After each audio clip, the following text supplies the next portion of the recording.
Endless Winter does continue though. We go to part 4 of that with Aquaman 66. Obviously, this is Andy Lanning and Ron Mars writing. That is true for all this and the next 2 books. I'll say it every time though, because these do go up separately on YouTube.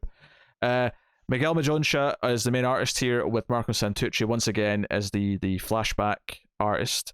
So, I have to say, I think this consistent like little flashback at the start of every issue is really giving this a nice through line for all of it to feel part of something. I also wouldn't be adverse to them to collecting them as a together, because I would like to just read it together and see how different the story feels. Because I'm going to give, Lanning and Mars credit here.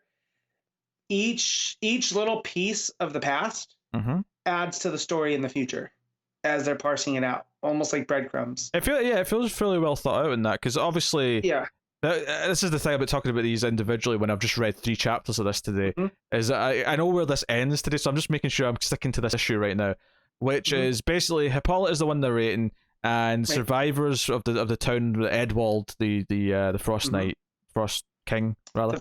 The Frost King. Yes.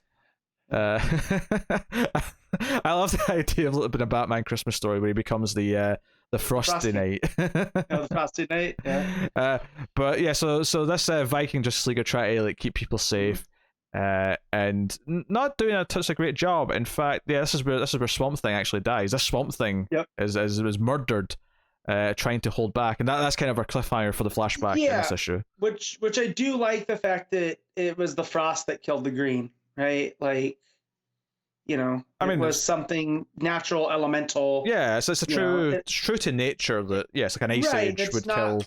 It's not just a magical thing, right? Like he was just overpowered. It was, but and then we get to the stuff with Arthur, who's not with the Justice League. Can I just say what I thought was so funny about this is that I started reading this as the next part of Endless Winter, and when I got to this and I was like. And I saw the bedroom, and I sort of took me a second to realize, oh yeah, this is like the all the presents for the baby, because they've just had a baby and the marriage and whatnot.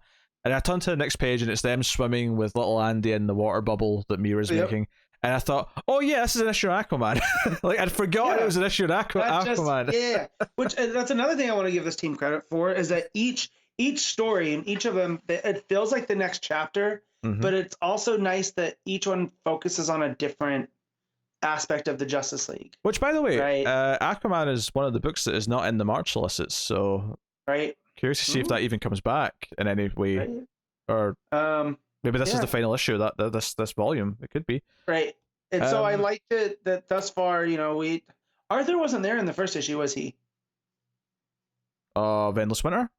Yeah, was he up in Greenland? I can't remember. But I like that they mention when we get to Justice League that Arthur's dealing with stuff in Atlantis, because the storm is hitting there too. I want to say he might have been, just because that's why they specify in this issue that he's missing. Right. But I mean, I could go back and check, but it's not a big deal either way. But anyway, so he comes to Atlantis, where these ice dragons and monsters are attacking just like they are on the surface. He comes in with whales, and you got narwhals and killer whales, which is just a great image. Art by Mendonça, which is just really, really good. No, Mendonça's art's really good. Yeah, I like it. His idea though is to go to what's the character name? Jurek. Jurek Biss, one of my favorite Atlanteans. Keeper of the creatures. But basically, he wants his advice, and he's like his know-how to get to the fire trolls that are deeper, closer to the center of the earth. So this issue is about him trying to like basically enlist them to come and help, because they have the natural ability to heat things up because they're fire trolls. Which, so probably my favorite page of this book is Aquaman swimming down towards the heat, and he's hands covering his face, and there's the glow of the red coming up the water. I thought it was really nice.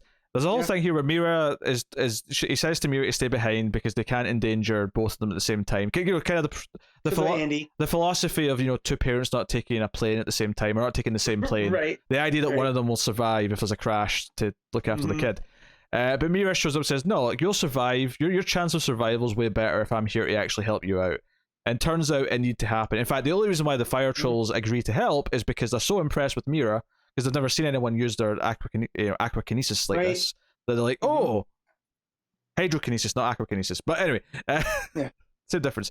So that impresses them. So we get a gorgeous page of them being led to charge with Aquaman and Mera on seahorses as this army of fire trolls are running behind them.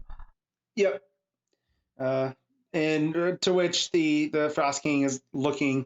He's in the heart of the storm, searching for someone who we can kind of guess based off of how the last one ended. Yeah. Yeah. Yeah. So and that gets picked up in the next one, so we won't speculate because we'll talk about that in a minute. But yeah, as a chapter, again, much like the last issue, much like the other ones we're going to get to today, it does very much feel like it focuses on Aquaman, but does drive the overall story and the flashback story forward. So, yeah. The creative teams are doing a really good job, and I feel like they're also playing to the artist's strength here, too. Because, Madoncha here gets to draw the sea creatures. The fire trolls look unique. Like they're not... Like, yeah, they're all similar, but they stand out enough that they look different. I like Madoncha's Arthur and Mera, and seeing all these characters in Atlantis again was real nice, drawn by him. So yeah, it's just very clean and smooth. I mean, this issue went in super quick, and I was like, oh, it end already. And now, obviously, the comfort of the end of this is like, oh, I've got 2 more to read today anyway, it's fine. Yeah, well, so I read this before bed last night, and I couldn't remember how it ended because it's so abrupt. Like, I was like, I feel like I'm missing. So before I started reading Justice League this morning, I was like, oh yeah, that's just how it ended. Like, felt like there was a little thing missing. And again, I think it's because they know this was coming out the same day as the next 2 parts, so they didn't have to give it as much of a cliffhanger as they normally would have. So but yeah, I think the art in this issue is particularly good. And I like how it is like tackling from all these different corners of the universe to like set up how different parts of Earth are dealing with this. And so because I'm assuming this fire troll army will become very important in a couple of issues time later, perhaps. So that was Aquaman 66. What are you giving this particular issue on its own? I'm gonna give this one an 8. Yeah, I was gonna give 8.5, but an 8 I think is fair. The art is really, but the story, they're doing a really good job at showcasing the Endless Wonder story and making this like it still feels like an issue of Aquaman. Right? Yeah, it's very focused on him. Yeah, so. I will probably just echo that and give it the 8. I'm having a lot of fun with this. This event, this crossover for December.